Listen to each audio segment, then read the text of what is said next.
안녕하십니까. 2022년 1월 24일 최병무의 팩트 시작하겠습니다. 자, 이재명 후보의 지지율이 박스권에 갇히면서 상당히 긴장이 되고 아마 초조함이 있는 것으로 보입니다. 그러다 보니까 오늘 큰절을 하고 또 뭐 사죄 드린다 뭐 이런 얘기까지 했습니다. 그런데 이렇게 보시죠. 오늘 경기도 공약 발표를 하기에 앞서서 자, 민주당 정치인들이 나름 노력했지만 부족함에 대해서 사과드리고 아니 사죄드린다 이러면서 깜짝 큰절을 했습니다. 그러면서 앞으로 더 잘하겠다. 앞으로 더 잘하겠다는 다짐으로 신년을 맞이해서 예정에 없이 큰절을 드리게 됐다 이렇게 얘기했는데 지금 1월 24일입니다. 신년 맞은 지 이제 한 달이 다 넘어가는데 뭐 갑작스럽게 무슨 신년 맞입니까? 거기다가 뭐 사과드린다고 했는데 뭘 사과하겠다는 거죠? 부족하다고 그랬는데 뭐가 부족하다는 거죠? 지금까지는 뭐 모든 것이 다 넉넉한 듯이 얘기하지 않았나요? 그러니까 올 초에 윤석열 후보가 왜 그 사과의 큰절을 한번 한 적이 있었죠. 이때는 정말 지지율이 바닥권을 기었고 그때 이재명 후보하고 거의 10%포인트 정도 차이가 났습니다. 그러다 보니까 이제 선대위를 해산하면서 큰절도 하고 큰절하고 바로 선대위 해산하고 그러고 나서 그 아주 슬림화된 선대본부로 재구성하고 김종인 전 총괄선대위원장과 결별하고 그 다음에 이준석 대표를 포용하는 면을 보여서 이제 여기까지가 왔습니다. 자, 그거 하고 오늘 이재명 후보가 얘기하는 깜짝 큰절하고 이재명 후보는 지금 왜 큰절을 하는가에 대한 설명이 없다. 이런 말씀을 드리는데 더군다나 뭐 신년을 맞이했다는데 지금 신년 맞은 지 뭐 거의 한 달 가까이 되지 않습니까? 그리고 오늘 또 갑자기 오전에 이재명 후보의 7인회라고 하는 사람들이 있습니다. 이 사람들이 기자회견을 자청했는데 이재명 정부가 출범하더라도 임명직을 맡지 않겠다. 이렇게 선언을 했습니다. 이게 이제 그 어떤 이재명 후보의 지지율이 오르지 않는 데 대한 일종의 반성 뭐 이런 걸 이제 국민들한테 보여주기 위한 제스처로 보이는데 이 사람들이 누구냐면 정성호, 김영진, 김병욱, 임종성, 문진석, 김남국 의원 여기에다가 이규민 전 의원 이렇게 7명입니다. 이규민 전 의원은 작년 9월 달에 의원직이 상실했습니다. 의원직을 상실했습니다. 공직선거법 위반으로. 이런 상황인데, 그러니까 그렇게 해서 이제 7인회, 현역 의원 7명이 이재명 후보의 최측근 멤버인데다가 실세다. 이른바 이핵관이다. 이렇게 얘기를 할 수 있는 겁니다. 정청래 의원이 이핵관이 찾아와서 본인한테 탈당을 권유했다라고 얘기를 했었죠. 그 이핵관이 이 7인회 안에 있습니다. 바로 김영진 사무총장이라고 저는 이제 취재해서 한번 말씀을 드린 적이 있는데, 자, 이 사람들이 이제 임명직을 맡지 않겠다고 그러면서 저희부터 기득권을 내려놓겠다. 이번 정부에서도, 이번 정부라는 건 문재인 정부죠. 보훈 인사, 회전문 인사, 진영 인사의 고리를 끊어내지 못했다. 앞으로 국민이 선택해 주실 이재명 정부는 달라야 한다. 오롯이 능력 중심의 인사가 이루어져야 한다. 이렇게 얘기를 했는데 잘 아시지만 이 중에 뭐 정성호 의원이 이 7인회의 좌장이다 이렇게 이제 흔히 일컬어지고 있고요. 그렇게 보면 자 그럼 뭐 얼마 전에 사무총장에 임명됐죠? 김영진 의원. 사무총장에 임명된 이유가 글쎄요. 뭐 다들 언론에서는 이재명 후보의 중앙대 후배이기 때문이다. 이렇게 분석했습니다. 이런 게 바로 임명직이죠. 불과 며칠 전까지만 해도 그렇게 해놓고 이제 와서는 뭐 임명직이 안 나가겠다. 뭐 이렇게 얘기를 하는데 여기에 또 하나의 문제가 있습니다. 바로 이 7인회 멤버 중에 하나가 이규민 전 의원이라고 있었죠.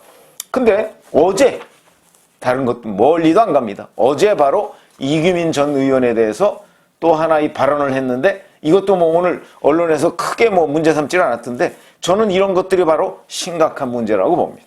무슨 얘기냐면 경기도 안성에 명동거리라고 있는 모양인데 거기서 또 즉석연설을 했습니다. 제가 즉석연설에 이재명 후보의 실언 한번 말씀드린 적이 있었죠. 며칠 전에 그 감옥 발언 있었지 않습니까? 그건 무슨 얘기냐면 만약에 자기가 낙선을 하면 없는 죄도 만들어서 감옥에 보낼 것이다.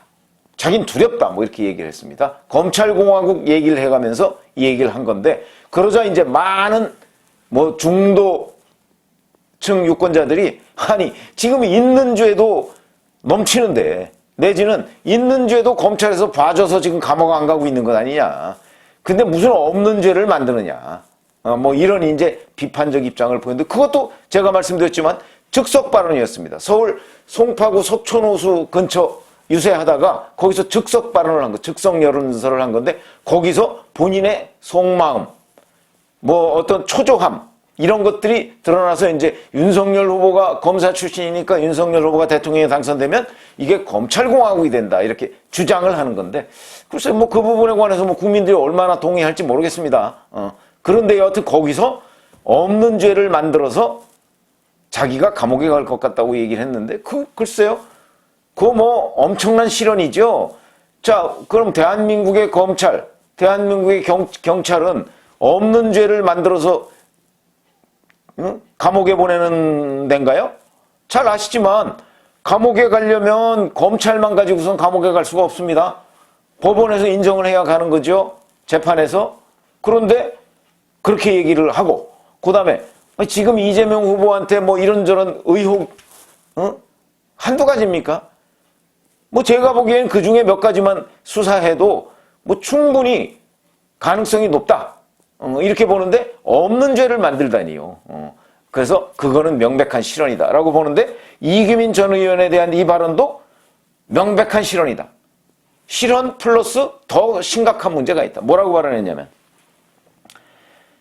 이규민 전 의원은 정말 안타깝다. 열심히 하다가 제가 보기에 정말로 말 같지 않은 이유로 직을 박탈당했다, 이렇게 얘기를 했습니다. 자, 그러면 정말 이규민 전 의원은, 물론 이규민 전 의원의 지역구가 안성입니다. 그러니까 안성에 와서 이규민 전 의원을 전 의원을 좀 띄워주려고 아마 얘기를 했는지 모르겠으나, 여기에 동원되는 그 재판 누가 한 거죠? 대한민국 사법부가 1심, 2심, 3심까지 끝낸 겁니다. 근데 이거를 말 같지 않다고요? 도대체 사법부의 판결을 대통령이 되겠다는 사람이 뭘로 보는 거죠? 그러면 이규민 전 의원은 왜 의원직을 박탈당했을까? 2020년 4.15 총선 당시가 있었죠. 이때 당시 김학용 후보가 이제 미래통합당 후보였습니다. 현역 의원이었고요. 이 사람에 대해서 허위 사실을 공표한 겁니다. 그래서 벌금 300만 원. 벌금 100만 원 이상이면 의원직이 상실되죠. 300만 원입니다. 그래서 9월 달에, 작년 9월 달에 의원직을 상실했는데, 이게 뭐냐면 이런 내용입니다. 자기 선거 공보문에다가 김학용 의원이 바이크, 오토바이나 뭐 이런 거 얘기하는 거죠. 그 바이크에 고속도로 진입 허용 법안을 발의했다, 이렇게 선거 공보문에다가 쓴 겁니다. 고속도로 허용. 왜 안성에서는, 다른 지역과 달리 안성에서는 왜 이 바이크의 고속도로 진입 여부, 이런 것들이 논란이 크냐면, 사실 안성 주변에 잘 보시면 아시겠지만, 그 서평택하고 제천까지 가는 동서 고속도로가 있습니다.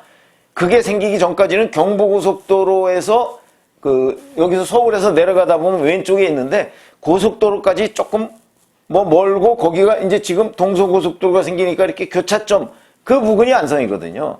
그래서 고속도로나 또는 자동차 전용도로 같은 것들이 꽤 있습니다. 그러니까 이런 데에 오토바이가 들어갈 수 있느냐 없느냐, 이게 상당한 쟁점이었습니다. 그런데 김학용 의원이 고속도로에 바이크가 들어갈 수 있도록 허용하는 법안을 냈다, 이렇게 이제 얘기를 해서, 이 얘기는 무슨 얘기냐면, 이 사람이 이렇게 황당한 사람입니다 라는 걸 유권자들한테 이제 알린 것이죠. 자, 근데 이게 거짓말이었습니다. 그래서 원래 그 김학용 의원이 발의했던 법안은 뭐냐면, 배기량 260cc가 넘는 이륜 자동차, 이게 이제 대개 오토바이죠. 오토바이의 운전자는 고속도로가 아니고 자동차 전용도로를 통행할 수 있다, 이런 내용입니다. 이런 법안입니다. 그러니까 여기서 이제 핵심 쟁점은, 자, 바이크에 260cc면 꽤 큰 오토바이입니다. 그게 고속도로에 들어갈 수 있도록 허용하는 법안이냐, 자동차 전용도로에 들어갈 수 있도록 허용하는 법안이냐, 이 차이인데, 이게 아까 제가 말씀드렸듯이 안성에 있는 주민들은 이거에 대한 민원도 굉장히 많고 관심이 무지무지하게 많은 그런 내용입니다. 왜냐면 안성 주변에 워낙 자동차 전용 도로가 많기 때문에. 그래서 이제 그 민원을 받아서 김학의 의원이 자동차 전용 도로에까지만 허용하자. 그래도 260cc 이상이면 꽤 큰 오토바이니까 이런 법안을 낸 건데 그거를 거짓말로 고속도로에까지 허용하자고 했다라는 걸 공보물에다가 적어서 했으니까 이게 이제 공직선거법상 허위사실 유포. 이렇게 돼서 벌금 300만 원을 받은 거거든요. 그래서 대법원까지 최종 확정됐습니다. 그런데 이게 말 같지 않은 법안이라고요. 말 같지 않은 이유? 말 같지 않은 이유. 자, 그러면 대통령 후보 또는 대통령이 되겠다는 사람이 대법원까지 확정적으로 판결을 내린 그 사항을 말 같지 않다고 얘기할 수 있느냐, 과연? 어떻게 생각하십니까? 그것도 자기 7인의 멤버이기 때문에 그랬겠죠.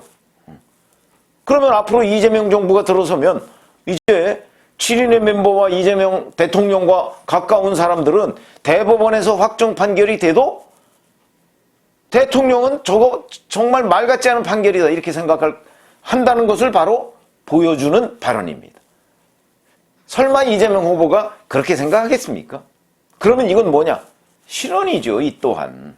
이것도 즉석연설에 나온 겁니다. 감옥 발언하고 마찬가지로 이것도 안성에서 미리 준비되지 않은 발언을 해서 여기서 나온 얘기입니다.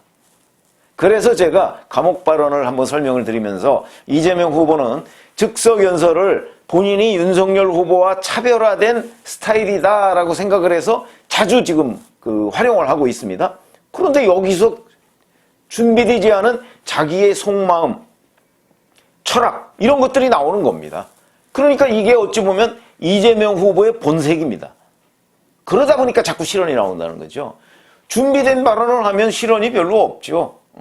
근데 이재명 후보는 윤석열 후보가 이건 못하는 거야. 그래서 자기가 이제 어디 가든지 마이크를 잡고 즉석 연설을 하는데 거기서 이재명 후보의 실체가 드러나고 있는 거죠. 그러니까 감옥 발언, 그 다음에 대법원 확정 판결까지 난 판결문을 보고 말 같지 않다 뭐 이렇게 공격을 한다든가 이런 일들이 벌어지는 겁니다. 자, 이런 부분에 관해서 과연 시청자 여러분들은 정말 그 대법원 판결이 말 같지 않다고 생각을 하는지 아니면 설령 대법원 판결이 마음에 안 든다고 할지라도 우리나라의 사법 시스템에서 1심 판결, 2심 판결 끝나고 대법원 확정 판결, 지금 대법원 확정 판결에 대해서 말 같지 않다고 얘기하고 흥분해야 할 사람들은 사실은 야권 지지자들입니다. 김명수 대법원장, 임성근 전 부장판사한테 거짓말했던 것들 통났죠.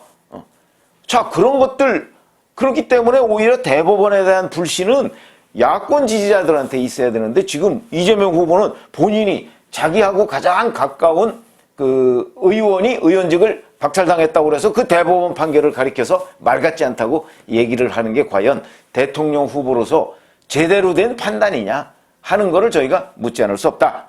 이런 말씀을 드리는데 그러면서 오전, 오후 계속해서 민주당의 내로남불을 반성한다고 하는데 글쎄요. 이런 게 내로남불 아니고 뭡니까? 대법원까지 판결이 난 거? 이뿐만 아니고 본인의 마음에 안 든다고 하면 계속해서 그분을 공격하는 이재명 후보의 태도. 그건 제가 여러 차례 지적을 해드렸지만 예를 들어서 조광한 남양주 시장에 대해서 본인 말을 재난지원금에 관한 본인 말을 안 들었다고 해서 1년 사이에 10번 이상 경기도에서 남양주를 감사해서 조광한 시장이 참다 못해 1인 시위를 벌이는 일까지 있었다는 점. 그 다음에 작년 7월에 보면 2차 추경이 현안이 되니까 과감하게 날치기를 해줘야 한다. 이런 얘기도 이재명 후보가 했었습니다. 과감한 날치기. 그거는 현행 의회주의에 대한 무시죠. 어떻게 날치기를 해야 된다고 대통령 후보가 얘기를 할 수가 있겠습니까? 이런 부분. 이런 것들을 보면 자, 이재명 후보가 생각하고 있는 정의. 나의 마음에 들면 정의고 마음에 들지 않으면 그건 바로 부숴야 할 적폐다. 혹시 이렇게 생각하고 있는 것 아닌가? 그렇기 때문에 대법원 판결을 말 같지 않다고 얘기를 하고 있는 것 아닌가 하는 생각이 들고, 그래서 제가 이재명 후보한테 좀, 아니면 그 측근들한테 얘기하고 싶은 거는, 이재명 후보가 이런 식으로 본인의 장기라고 생각해서 계속 즉석연설을 하기 시작하면요, 하루에도 한두 번씩 실언이 나올 가능성이 매우 높다. 왜냐하면 지금 현재 이재명 후보가 하고 있는 그 여러 가지의 발언들은 사실 이재명 후보의 본래의 모습이 아닙니다. 잘 아시겠지만 이재명 후보의 본래 모습은 사실 즉석연설 같은 데에서 터져 나오는 그런 것들이 이재명 후보의 본래 모습입니다. 그런데 객관적으로 보면 즉석연설에서 나오는 이 감옥 발언이나 말 같지 않다는 이런 발언이나 이런 것들이 저희가 보기엔, 저희와 같은 정치부 기자들 눈에 보면, 아, 저게 이재명의 본 모습이다. 이렇게 생각이 들거든요. 그러면 이재명 후보 선대위에서 어떻게 해야 되겠습니까? 이런 식의 이재명 후보 즉석연설? 글쎄, 이걸 막아야 될 텐데, 본인은 전혀 그렇게 생각을 안 하고 있는 모양이죠. 어찌됐든 간에 이재명 후보가 즉석연설을 통해서 계속 본인의 철학을 있는 그대로 국민들 앞에 공표하고 있는데, 저희 눈에 볼 때는 그것이 명백한 실언이다. 이렇게 판단하지 않을 수가 없다. 그건 뭐 시청자분들도 같이 판단을 해보시면 되지 않을까 싶어서 또 말씀을 드렸습니다. 고맙습니다.